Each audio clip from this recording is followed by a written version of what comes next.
Addison. Catherine Addison. And I just realized that I left my coffee back there. Just out of view. One thing is in common with all of my videos is I am caffeinated. But see, normally you can't tell. I've got coffee or tea up here.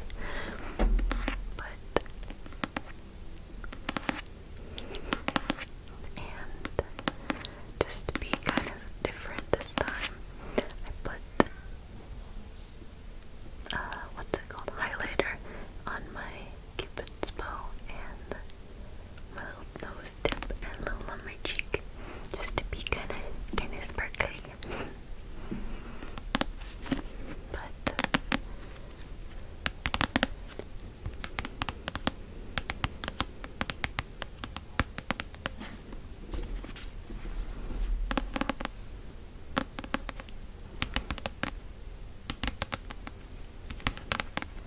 I was pretty excited about this one, and this is not to be confused with Six of Crows, which I haven't read that one yet, but I am excited.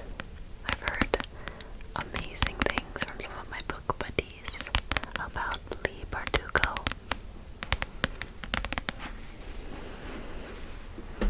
This is not the story you think it is. These are not the characters you think they are. This is not the book you are expecting.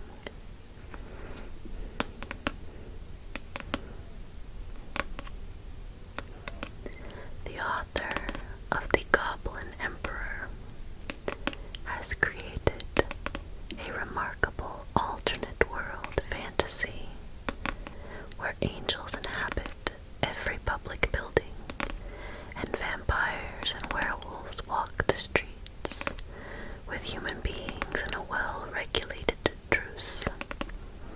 A fantastic utopia, except for a few things. Angels can fall, and that fall is like a nuclear bomb in both the physical and metaphysical worlds, and human beings remain human with all their kindness and greed and passion and murderous intent. Jack the Ripper stalks the streets of this London too, but this London has an angel, the Angel of Crows. I feel like this book is almost like, this is going to make no sense, but I'm going to say it anyway. It's like the Ben & Jerry's everything but the ice cream, or it's everything but the flavor of ice cream. Like there's so much going on in it. Alternate reality, angels, as well as paranormal. So we got vampires and werewolves. There's a kind of true crime element with Jack the Ripper. My hair is stuck on my hand. And it's all just in one. And then the Angel of Crows, it's throwing in crows as well.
Beast and Trickster's queen, Nawat, is a crow character, and he's a shifter that can go back and forth between human and crow form.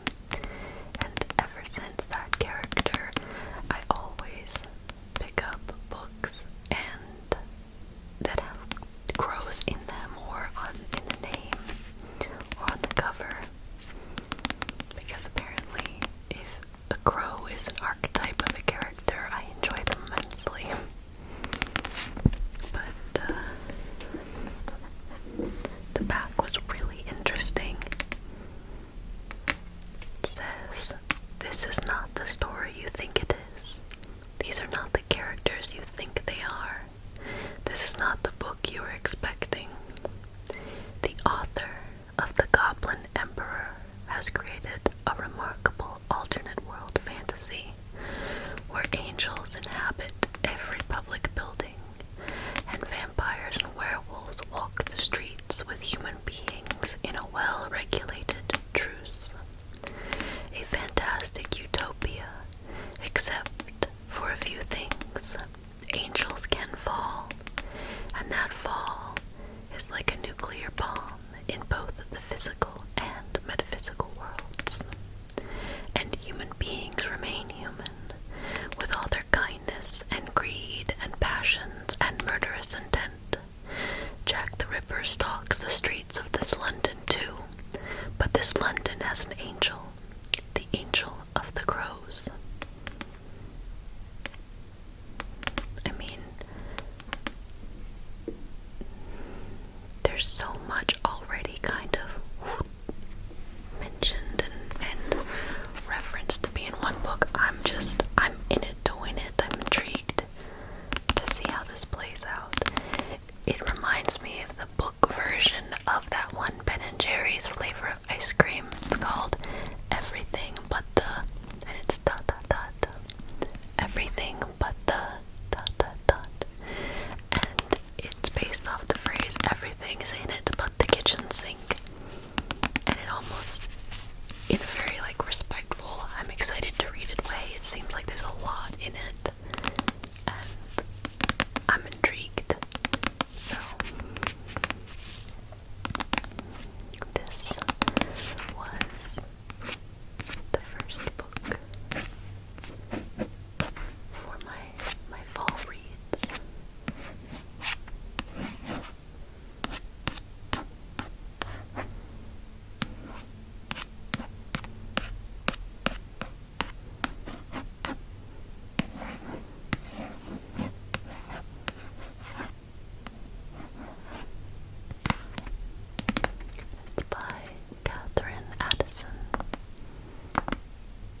just out of the view, but I did not see it there. So mistakes were made. But I do try to be, I'm trying to be more authentic rather than perfect. And I think Josie B. ASMR, who is phenomenal, somewhere, and I don't know, maybe it's on the bottom of her videos or maybe it's on her Instagram, but she put progress over perfection, and I think a lot of you guys can relate to that sentiment just as much as I can. We deserve to be ourselves, we deserve to be authentic, and I say we because I'm including you guys. It's okay. It is absolutely okay to be yourself.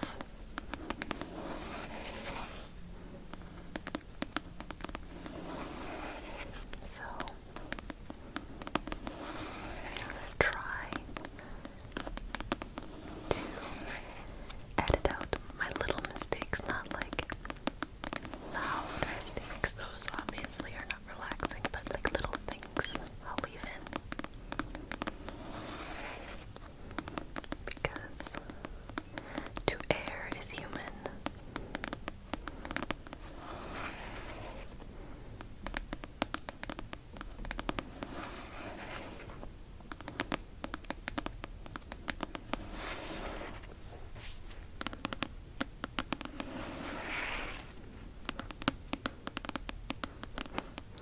I had a chemistry professor once that said, I don't care if you do the experiment wrong, but you have to know what you did wrong and put it in your report after, which seemed great because sometimes, you know, the experiment doesn't go well, but it's even harder to know what you did wrong sometimes, which I didn't realize at the time, but my go-to, which was referenced in multiple edits of my papers from my professor, was that I couldn't keep citing human error as the reason that my crystal percentage was like 64% when it should have been 80+% crystallization. I mean, that was the problem. It was me. I was not getting it. Was human error, but she wanted to know what chemical reaction did not occur correctly, not the person behind the incorrect chemical reaction. But hey, when you're exhausted and confused,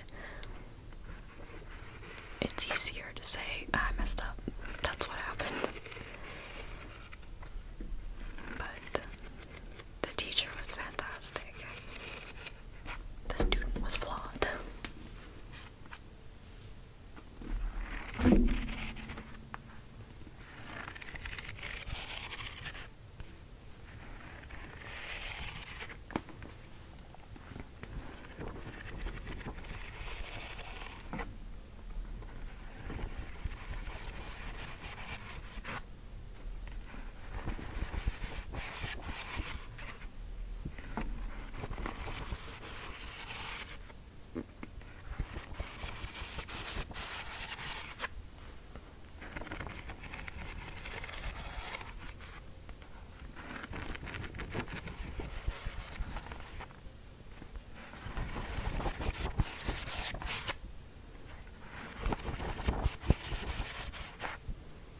Which reminds me, and you might find this amusing, in one of my classes, my tutor was explaining the different, like, esters and ethers and, oh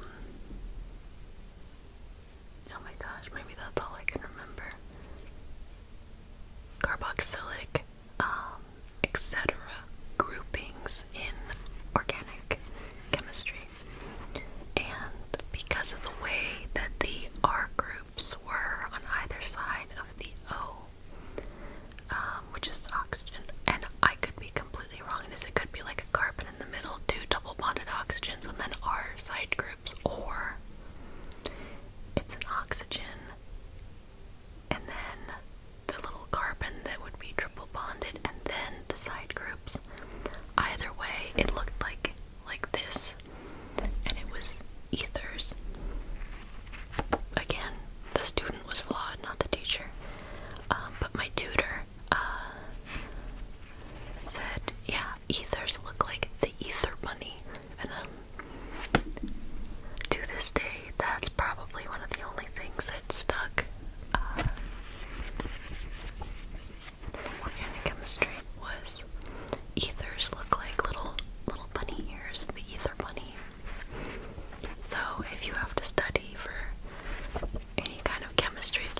is offered an irresistible deal. Help Bryce find the murderer, and his freedom will be within reach. As Bryce and Hunt dig deep into Crescent City's underbelly, they discover a dark power that threatens everything and everyone they hold dear, and they find in each other a blazing passion, one that could set them both free, if they'd only much like Witch Haven.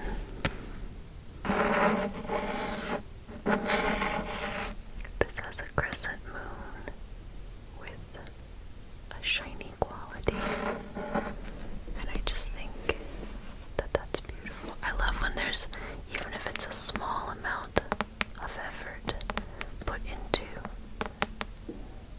the base hardcover underneath the jacket. It's a nice touch, I think.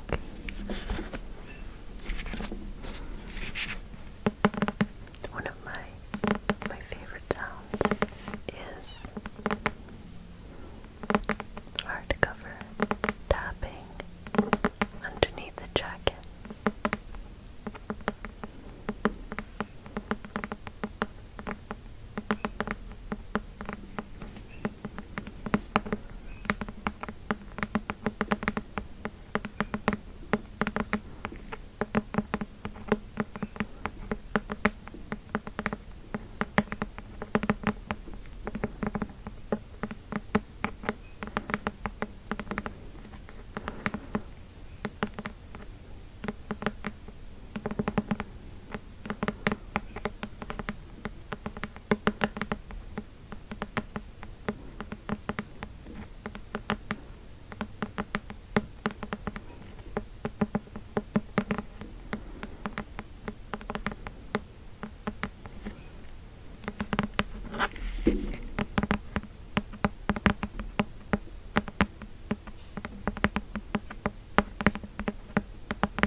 was like, I love the upgrade. It was totally worth it. But I'm just not getting that kind of video that audio is. And the alleys are always perfect. So, I'm wondering if something's just been wrong with mine for a little while. But anyway, we'll know shortly because I'll have hopefully a repaired or replaced one, and then also my road. So I'm hoping to do an unboxing, and then I'm hoping to do those really cool this or that videos. So like, this is what it sounds like on the road, and this is what it sounds like on the Yeti. I love those, so we'll see.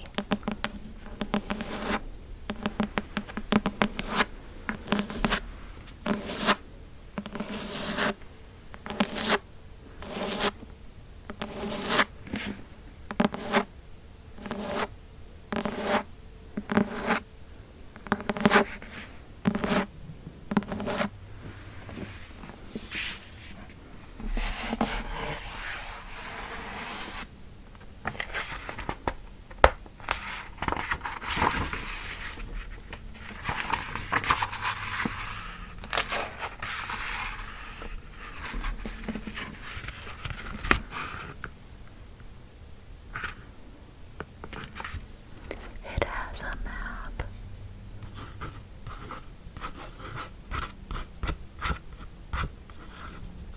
Wait. Oh, I did that badly. Let's redo that.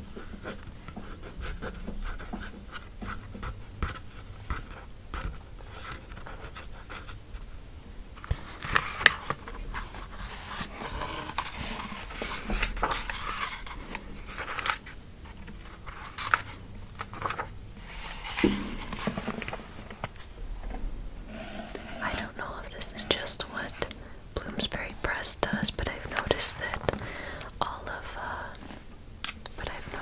all of Sarah's books have those custom chapter headers, and if that's what Bloomsbury offers, I mean, that's pretty cool. Let's see. I just think that's pretty.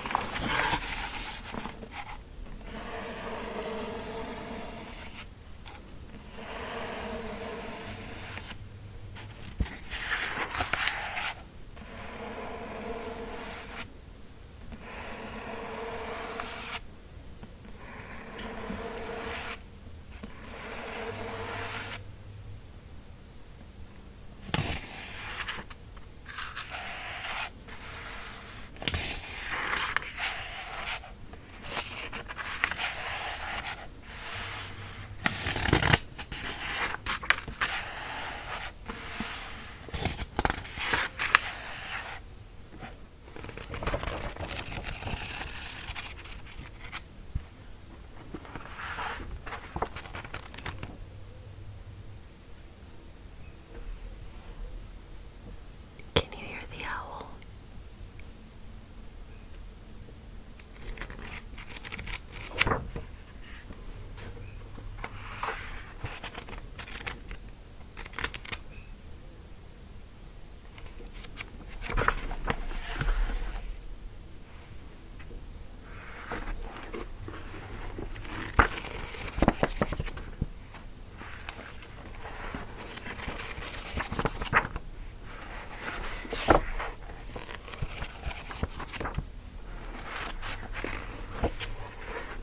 But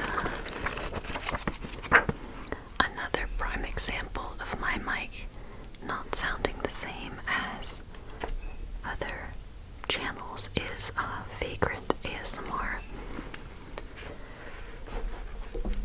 Their Yeti has some of the crispest sounds, and I'm not sure if I'm just doing the settings wrong or what.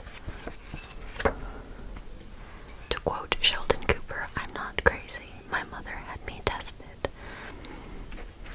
I was not tested. I could be crazy. But my point being,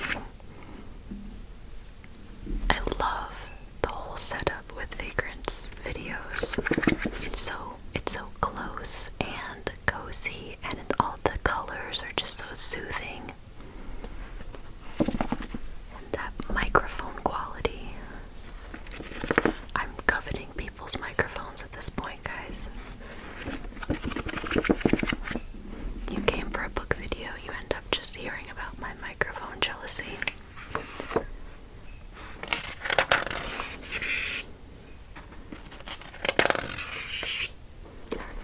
Let's pick a random page.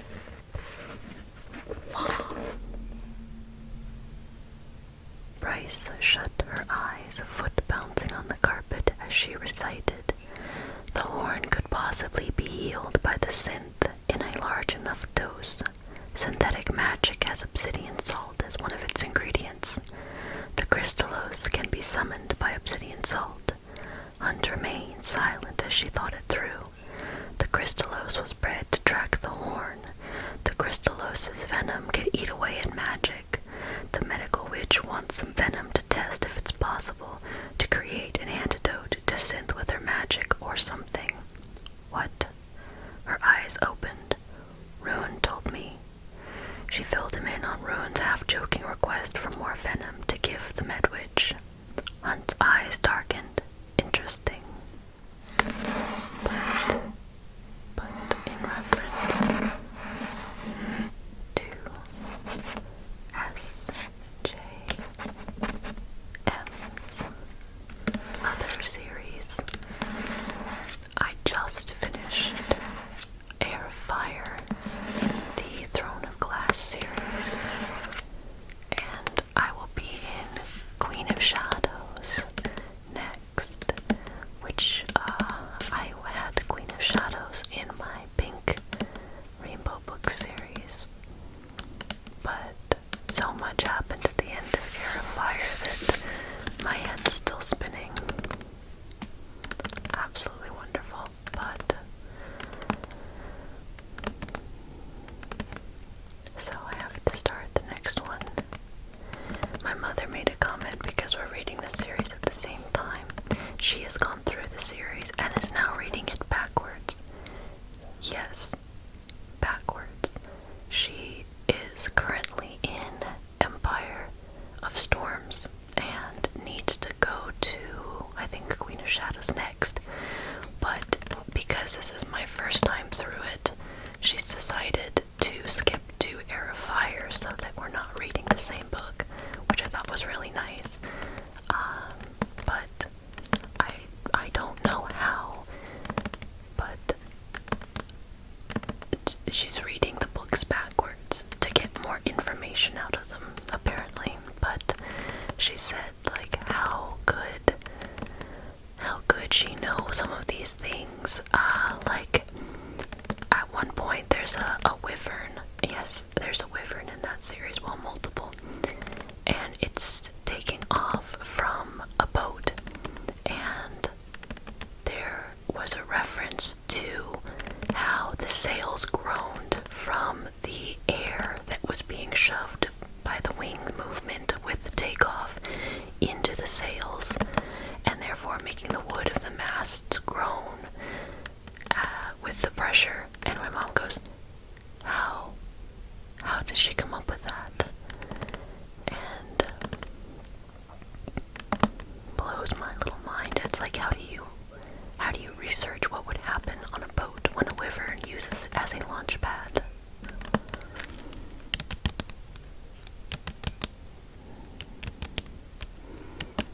There's lots of other little things like that that my mom points out.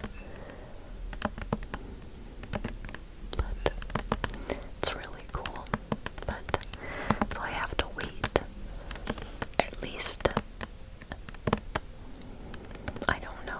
Sometimes I do skip between different series. Like, I might not be able to wait to restart reading this one, but we'll see.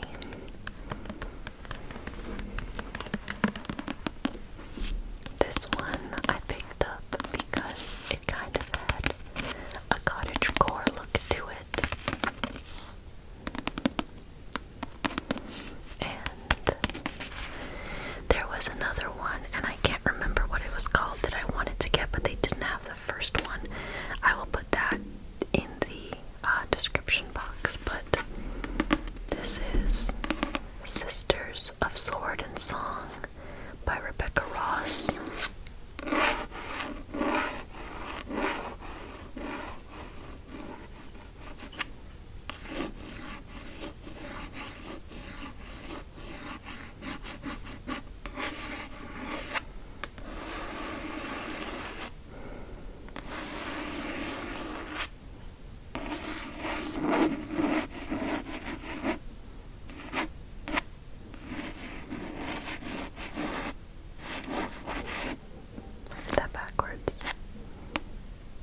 Halcyon returns a day early, Eva immediately knows something is wrong. Halcyon is on the run after being charged with murder. Though her life is spared during trial, the punishment is heavy: 5 years hard labor, 5 years imprisonment, and 5 years serving the house she has wronged.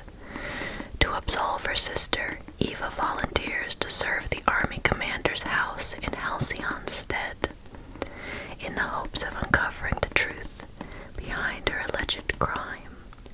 But as the sisters begin their sentences, they quickly learn that there are fates much worse than death.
A really dear friend of mine is playing their first session of D&D tonight, and I'm so excited for them. Tomorrow we were supposed to hang out, and they asked if we could pick out a pair of, or not a pair, a set of click-clacks, or dice. I'm still in the middle of my first ever campaign with a really wonderful friend who is teaching me and DMing at the same time. And with how much I love it and how much I look forward to the sessions and playing pretend with my friends for multiple hours,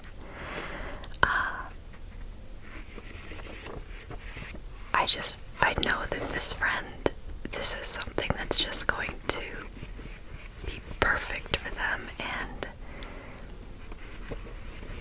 knowing that they get to experience that for the first time tonight with like all the nerves and not knowing what to expect, and it's a good feeling. It's a really good feeling.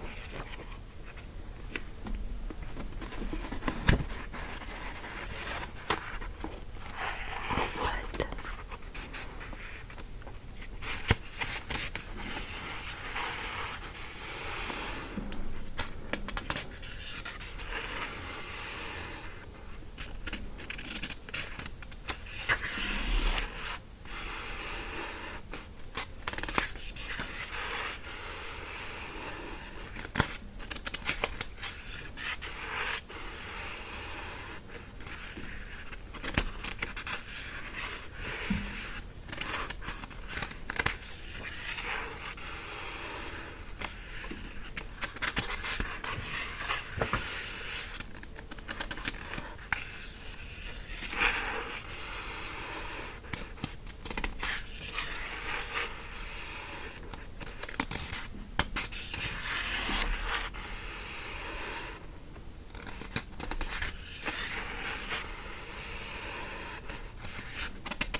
someone else mentioned one of his books, and I seek down all things book, but I don't really know.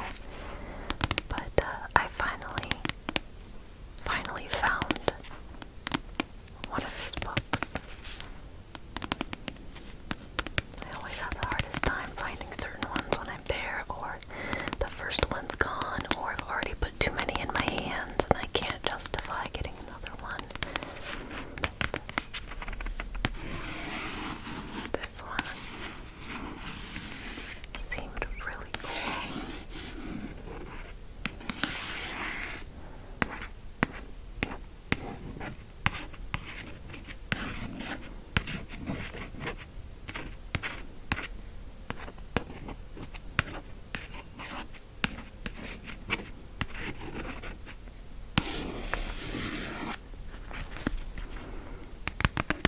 But it has a sci-fi element to it. Well, a great deal of sci-fi, I should say. This is not the squad you're looking for. The year is 2380. We could probably say 2380.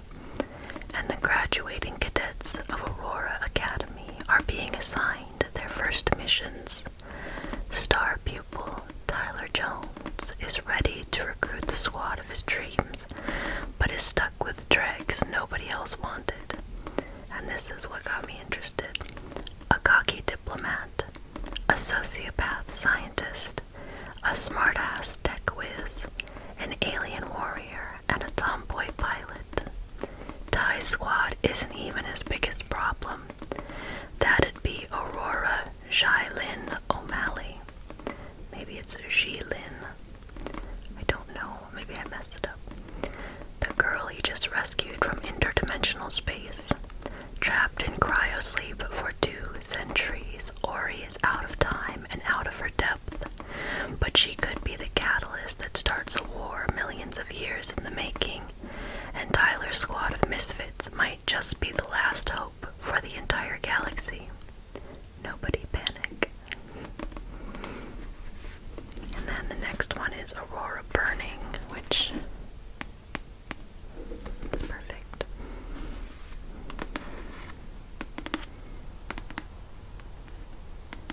But it's the Aurora Cycle #1.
family,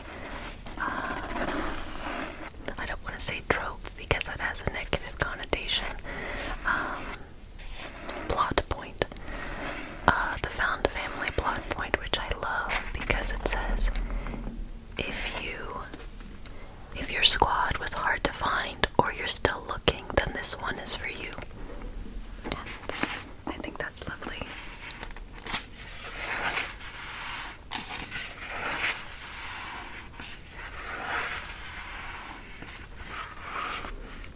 And I have a friend who loved the Halo books and was currently trying to read some of the Warhammer, but I've heard that those can be quite dense.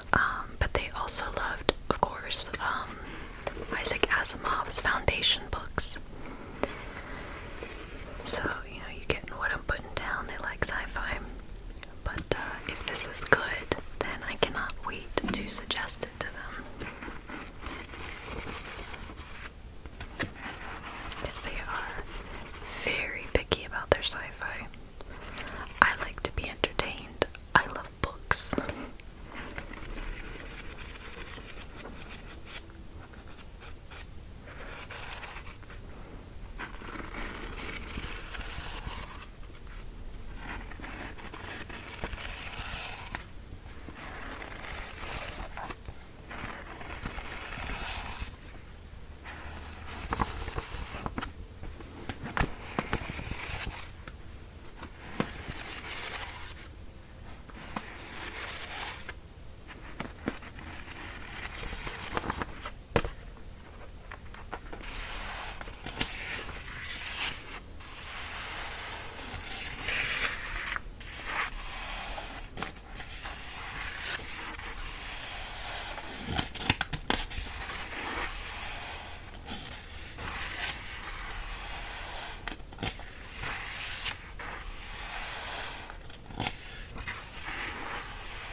Zero, I say, can you give me a sweep of the room?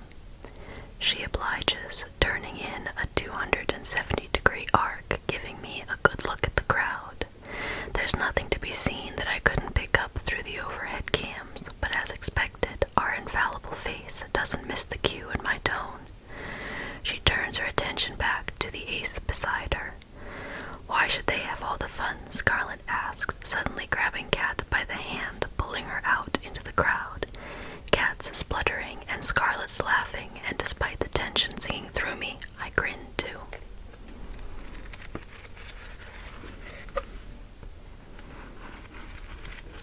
It looks like this is one that goes between different points of view. So there's a Finian, an Ori, a Cat, a Tyler, a Cal. There's Finian again, that was Tyler. Let's see, Scarlet. So this one is like George R.R. Martin, where he goes back and forth.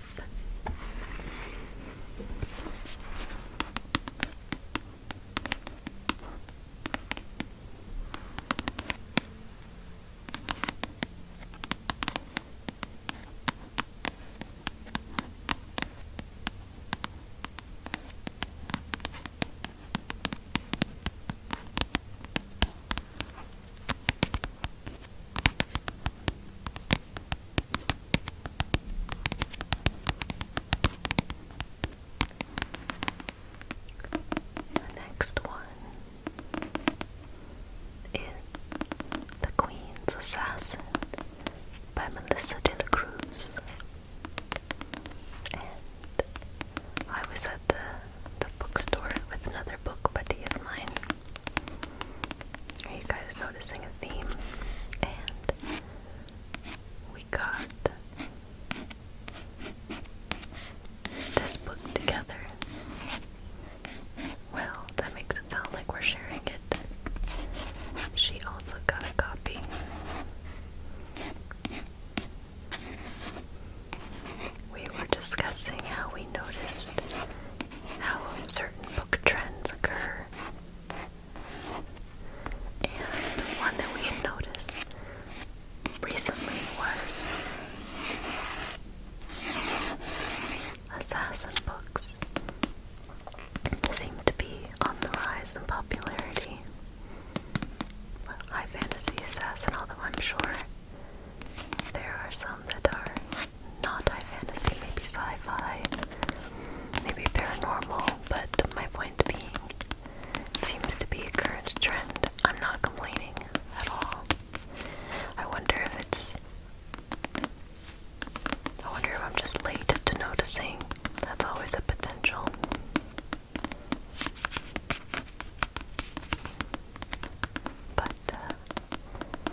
by magic and unable to leave her service until the task she set for him is fulfilled.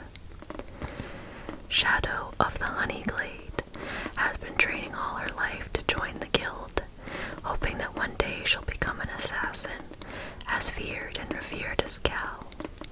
But Shadow's mother and aunts expect her to serve the crown as a lady of the Renovian court. When a surprise attack brings Shadow and Cal together, they're forced to team up as assassin and apprentice. See, I remember. Okay.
see the inside of the house, but I can picture Aunt Mariah's frustrated hands emphasizing her words and then smoothing back her blonde hair when she's finished speaking. I'm certain she is closing her eyes and shaking her head at that very moment. Oh, Mesha, this again. The king is dead and has been for centuries, says Mariah. Those are just fairy tales meant to scare children.